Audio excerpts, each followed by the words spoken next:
It wasn't too long ago that Evan Osnos, the immortal Evan Osnos, at the New Yorker, wrote a big article about Donald Trump and good old Colin. He said that Colin was leading Donald Trump and Fox News down the primrose path of racial violence, black on white crime, black on white violence, when everybody knows that's a long discredited myth on the margins of society. He even pulled out a guy named Mike King, who no one has heard of before or after. He's a professor of sociology. And Mike came out and told the New Yorker, he said, "Boy, I've looked high, I've looked low. I just can't find any evidence of this black on white violence that Colin's talking about that he calls the knockout game." So I don't know why Fox is listening to him. I don't know why Trump is listening to him, but it's a big fat hoax. Well, the hoax keeps happening. And you can call this the knockout game if you want or not. I don't really do care. But I will tell you what the knockout game is, as somebody who wrote first about it and written more about it than anybody. The knockout game is when a black person beats the hell out of a white person just for the hell of it. So here are at least six examples of the knockout game, most involving people getting the hell beat out of them for the hell of it. One or two more serious than that. Let's take a look at them and let's contemplate Evan Osnos up in the 40th story of the World Trade Center building in New York City, where I've been. And let's contemplate that last year, the company that owns Vanity Fair, they also own Wired. They did a story on me that was wrong. This company lost $100 million last year, and they're scratching their heads trying to figure out, wow, how did that happen? Why aren't people buying our magazines? Why aren't people placing ads in our magazines anymore? Is it because they cannot trust the information in these magazines? Is it because it's just warmed over talking points with lots and lots of pretentiousness added in? Got it. The New Yorker used to be famous for their fact checkers, who apparently were on vacation the week Evan Osnos did his story. Anyway, last week ago, a fact checker sees a tattoo on a fireman. This is like the unbelievably famous cross that firemen wear. Okay, every fireman knows what that fireman's cross looks like. This chick described it as a Nazi tattoo, and let that enter the internet, besmirching this person's reputation, just as they had tried to do to me in the earlier article. Good luck, Evan. You could say all you want about me, but there's something about the videos, the victims, the 911 calls, the police reports, the trials happening. The same thing's happening all over the country. And you say it's not happening. Hell, well, you know what? At least you haven't fallen into the rabbit hole that we're talking about over the last month, where more and more people like the Southern Poverty Law Center and some anonymous researcher at John Jay University, they're saying, oh no, Colin's not only wrong, he's 180 degrees wrong. The problem is not black on white crime. The problem is white on black crime, wildly out of proportion. And if you guys, well, you're just going to have to take our word for it because, well, we don't really have any videotapes that we're ready to release that yet. But you should know when you watch Colin's videos, all that, none of that is true. None of that represents reality. Those are just anecdotes. Boy, these crazy anecdotes, they just keep happening more and more, closer and closer together. Here's 6 or 7 examples of things that just happened. I think if I spent a few more minutes on it, we could have cranked it up to 60 or 70.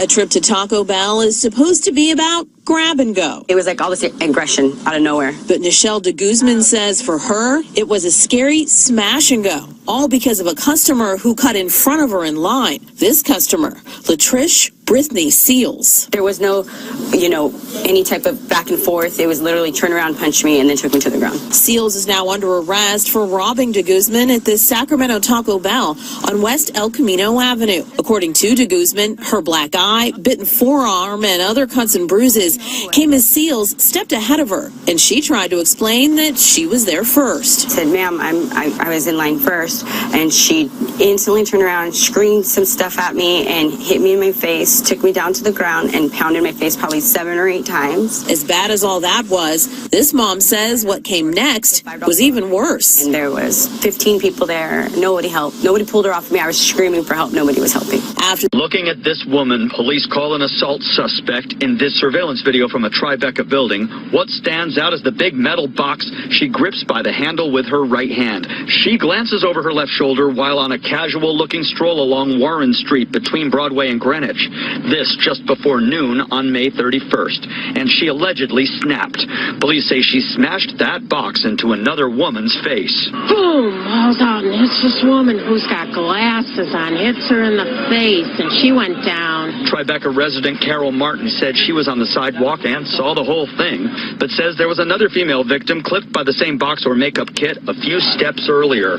That victim was overheard saying, "Watch where you're going," causing the suspect to spew a long, loud string of profanity and hate. She was just talking filthy, actually. Police say next she struck the 57-year-old, allegedly shouting, "Take that, you white," and used the B word. Then used the same slur again at the end of this sentence. "That's what you get, white blank." She did. New at 11, a violent attack caught on camera, a man beating a woman to the ground. Channel 2's Lauren Posen is live at the Brookhaven gas station where this happened, and Lauren, police say he also tried to set that woman on fire. Right here in this parking lot, and police tell me this was a random attack. Now, to give you an idea of where we are near Buford Highway and Claremont Road. Now, police tell me that this victim and the suspect first came in contact right inside these doors of this gas station. This is surveillance video Channel 2 Action News obtained from the Shell gas station on Buford Highway. It shows the horrifying moment when a Brookhaven woman was ruthlessly attacked.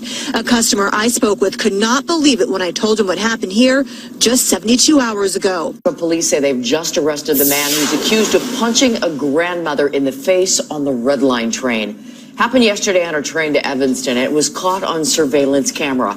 Police say 14th District officers recognized the suspect and arrested him. At this point, his name not being released. The woman who was punched was seriously injured. She may lose her eyesight. Turning to an attack at a complex in Freehold. Freelance photographer critical after he was assaulted outside his apartment. That person who did it has been charged with attempted murder. Fast One's Emily Gersh with more. Neighbors are in shock. It's very scary, only because nothing like this has ever happened before. We don't really have violence around here or anything like that. That's why it's so surprising. On the morning of May 1st, 55-year-old photographer Jerry Walkowitz was near his home at this apartment building on Harding Road when Monmouth County prosecutors say a man identified as 25-year-old Jamil Hubbard sneaked up behind him, punched him in the head and face, and dragged him into the parking lot where he ran over him with his car. Prosecutors say Hubbard then stole Walkowitz's car before being arrested at his home in Sayreville later in the day. Hubbard is being charged with first-degree attempted murder, first-degree bias intimidation, and a third-degree weapons charge. Authorities say the two men did not know each other and that Hubbard targeted Walkowitz because of his race. Hubbard is black and Walkowitz is white. Tonight, deputies are searching for the person who killed a man while the man was in his wheelchair. The Richmond County coroner says 60-year-old Michael Gentry was shot and killed in broad daylight around 6 o'clock last night. It was at Fenwick and Moore Streets in Harrisburg. News Channel 6's Ashley Osborne live at the sheriff's office now. And today, Ashley, several people showed up there to stand for justice for Mike. Brad, the group stood right where I am here across the street from the Richmond County Sheriff's Office holding signs. They tell me that Gentry was well known in the community. They say he would give people a thumbs up as he pushed his wheelchair through Harrisburg.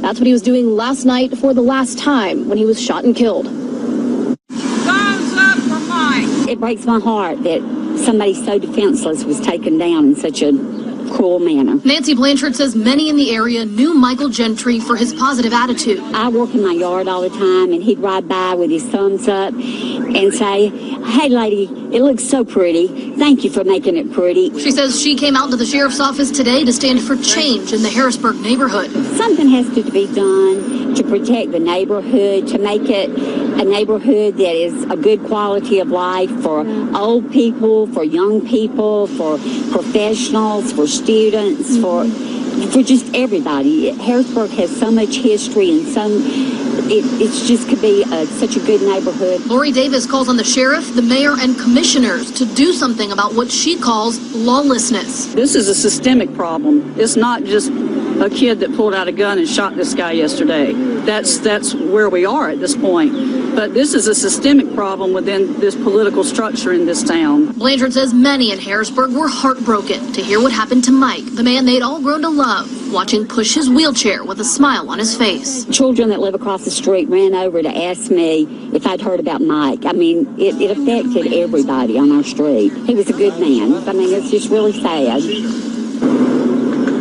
A viewer called our newsroom last night saying that he saw Gentry right after he was shot. If you're like this man, you saw, heard, or know anything about this incident, call the sheriff's office. Investigators are tracking down a suspect now. And out in St. Paul, bus driver got sucker punched by one of the fellas right here. You know, if you talk to a bus driver, they're at the tip of the spear. At least cops, they have weapons and bulletproof vests, and they're looking their threat right in the eye a lot of the times.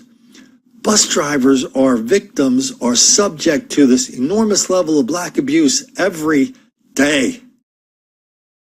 I invite all of you trolls out there that are hearing this, find a bus driver. Ask him what it's like to drive a bus through a black neighborhood. Ask him if people want to do that. Ask him the lengths at which people will go not to do that. Ask him what happens when people drive a bus through the hood. It's enormously dangerous.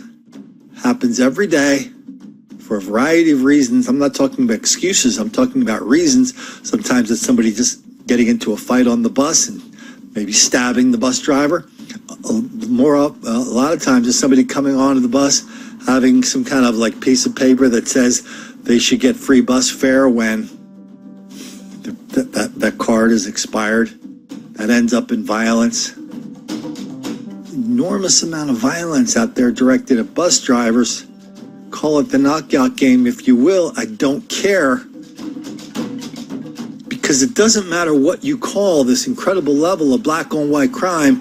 Black on white, black on old, black on young, black on gay, black on straight, black on Amish, black on Eskimo, black on bus driver, black on kitties, puppies, turtles, and goldfish. It doesn't matter. Because no matter what you call it, if you call it out, you're going to make the black kids angry.